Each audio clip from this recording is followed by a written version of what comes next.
Good day and magandang buhay everyone, especially to our dear instructor, Ma'am Shella V. Paredes. So my name is Janet May A. Folion, and for this presentation, I will discuss the literature of Mindanao, specifically riddles, with a specific focus on Surigao-non riddles, also known as tukod-tukod. But before we proceed to our lesson properly, let's read first our overview.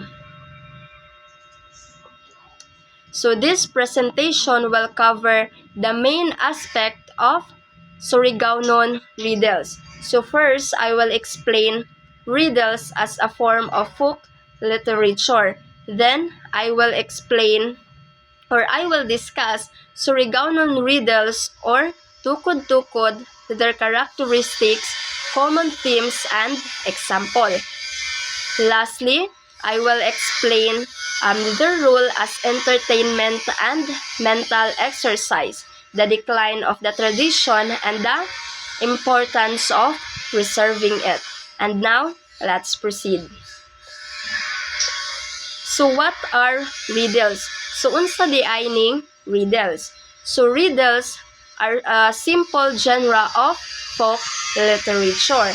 They are shared within different cultural communities and are usually presented through clues or description. So dili lang ni siya ingon nga diri lang or sa Surigao lang na ay mga riddles, but there are a lot of different riddles in different communities. So sa bisan asa nga lugar is naa sila mga kaugalingong riddles.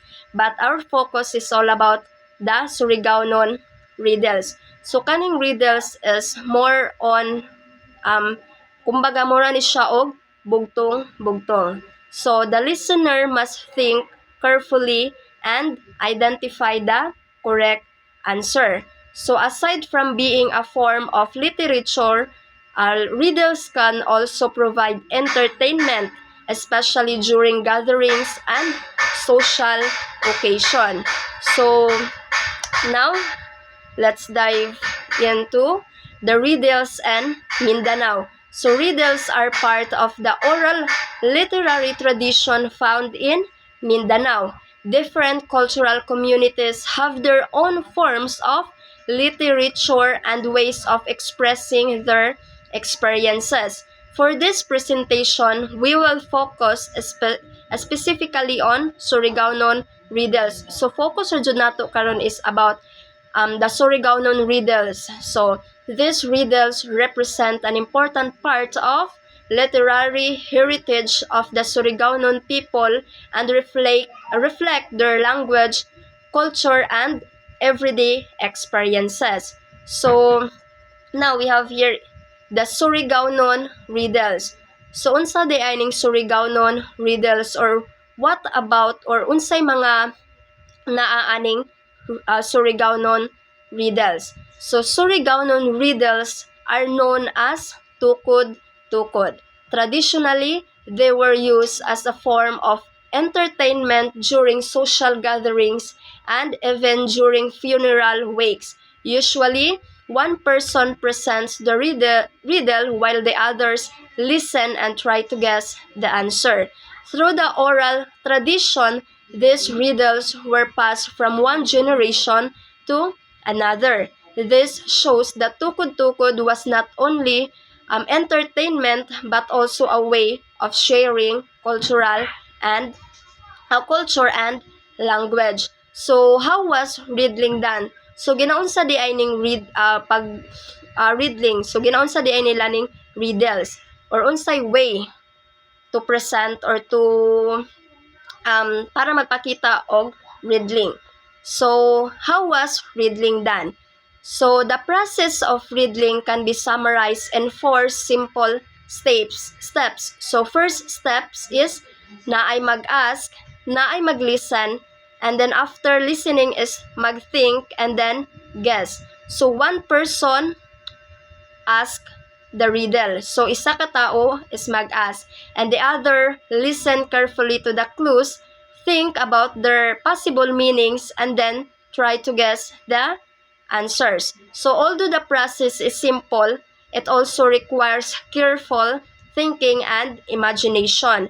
So, it also, a traditional expression used before beginning the guessing activity is magstorya sila og maghukod-hukod kita tukod. So, kung i-translate na into English, it can be, let's have a guessing game, guess it. So, mauna siya ang ilahang ginaistorya or ilahang expression to introduce the activity and invites others to participate in the riddling game. It is also shows that riddling was a shared and interactive activity. So, naapod tayo mga characteristics of Surigao-non riddles. So, Surigao-non riddles have different or several characteristics. So, first, they are passed through oral tradition or through speech gid siya. So, they often describe an object or idea by comparing it with something different.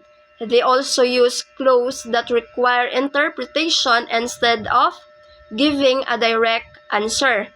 Most importantly, they draw from familiar surroundings and everyday experiences. Because of this, or because of the riddles, they reflect the lives, environment, and culture of the people who created and shared them. So we have also the common themes such as flora and fauna, human body, tools, utensils, and everyday objects. So another is we have also the clever riddles. So some riddles are more challenging and can be considered clever riddles. So katuning mga challenge or most practical na mga riddles which is gitawag siya og clever riddles. So they may require special knowledge, arithmetic, knowledge of biblical history, or careful interpretation. Some also require understanding that word can have different meanings. So for example, the riddle is pitoy patay, pilay patay, which means pitoy died and how many died. So the challenge is not simply to answer immediately, but need siya og very careful interpretation about the words and clues provided. So kaning clever riddles is mao ni siya ang pinaka-practical or lisod nga riddle type. So next we have here the riddle example or the examples of riddle and Surigao. So first we have the bukid na masipit, matunga, masunggit. Or in English, crowded mountain appears and shouts. So ang answer ana is fart. So kumbaga mura ra siya og kuano kanang bugtong-bugtong. So this example may sound humorous but it shows how riddles use imaginative and unexpected description to represent something familiar. So we have here another example. So iton na sa dahon mura kita. So in English, here it is, here it is. You can only see it in the leaves. So ang answer ana is hangin or wind. So mura gyud siya og bugtong-bugtong. So this example, or the wind itself cannot be directly seen, but its presence can be observed through the movement of the leaves. So this example requires the listener to look beyond the literal meaning of the clue. So we have here another example. So pakang napakang di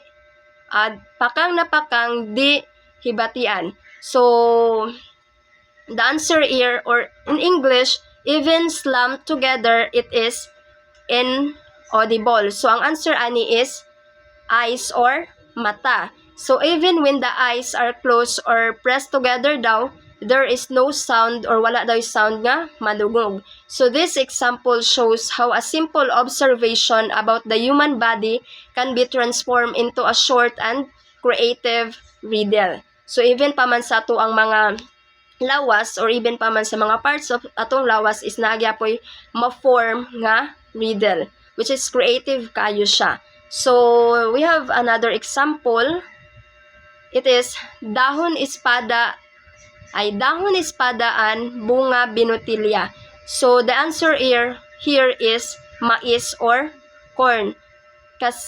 It is because if it is translated to English, the leaves are sword-like. So kung atong mabantayan, ang mais is murag talinis siya.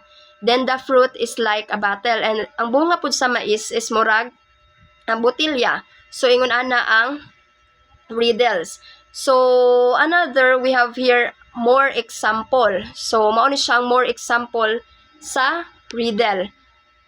So mura ra gyud ni siya og bugtong-bugtong, no, kinahanglan gyud siya og critical thinking or special thinking capacity para ato ang matubag, and then ato apod siyang bantayan or ato pong bantayan ang mga clue. So mao ni siya. So this example presented show how riddles use familiar object and body parts but describe them in indirect and imaginative ways. So now we have what the examples show. So unsa may gipakita ato nga mga example nga ako ang represent.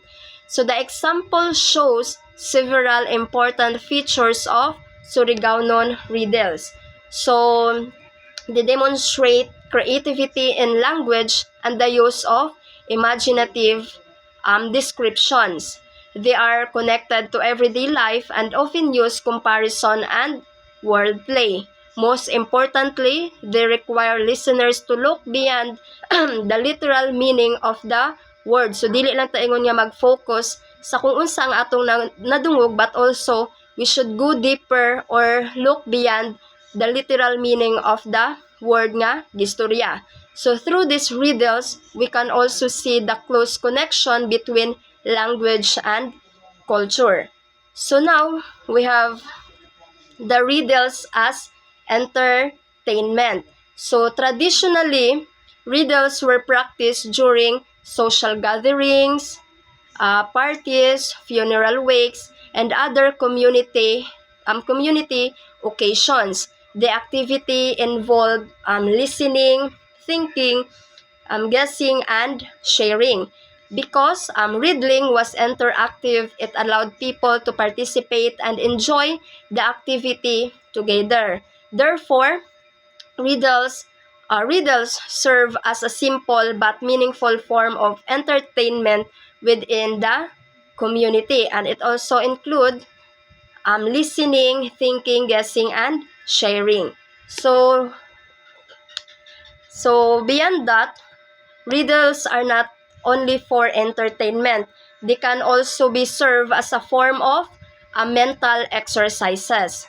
So riddles are not just focuses for entertainment but also mental. So they encourage careful thinking, language interpretation, and the recall of knowledge. So the listener needs to think about the clues, interpret their meaning, and then provide an answer.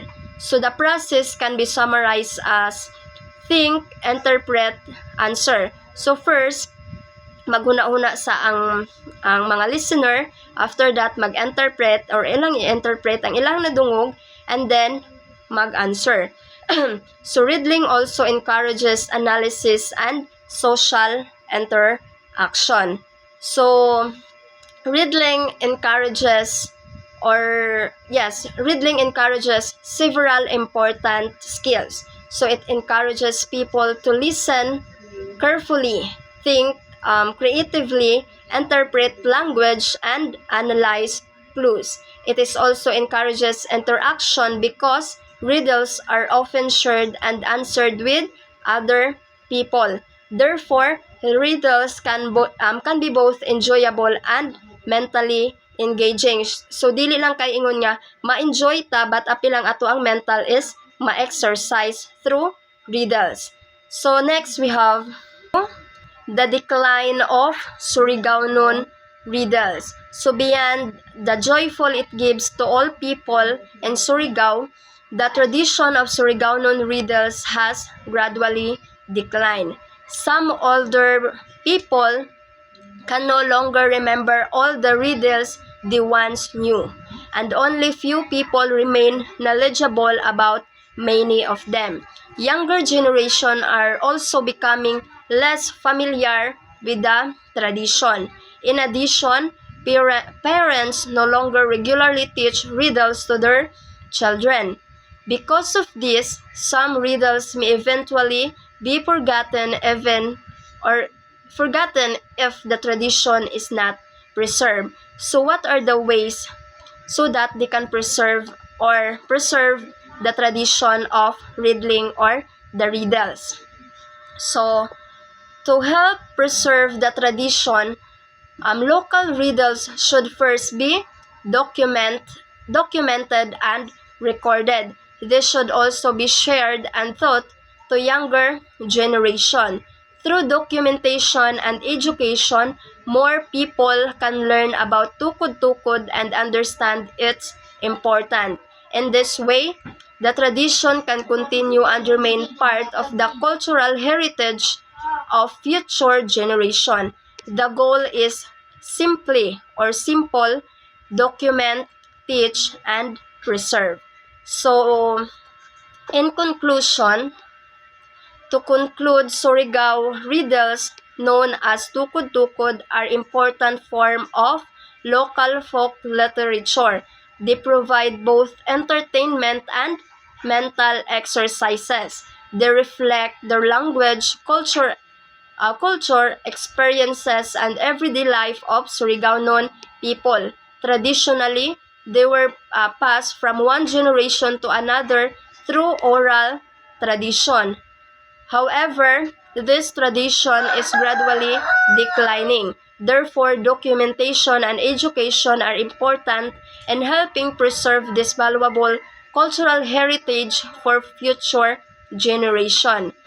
So that we should always remember that we should always preserve what our ancestors given to us so that we can pass it through the next generation and so that they can experience the tradition we have in our community. So that's all for my report. So here's the reference where I get the information I have in this PPT. So I hope you learned something about my discussion, and thank you for listening.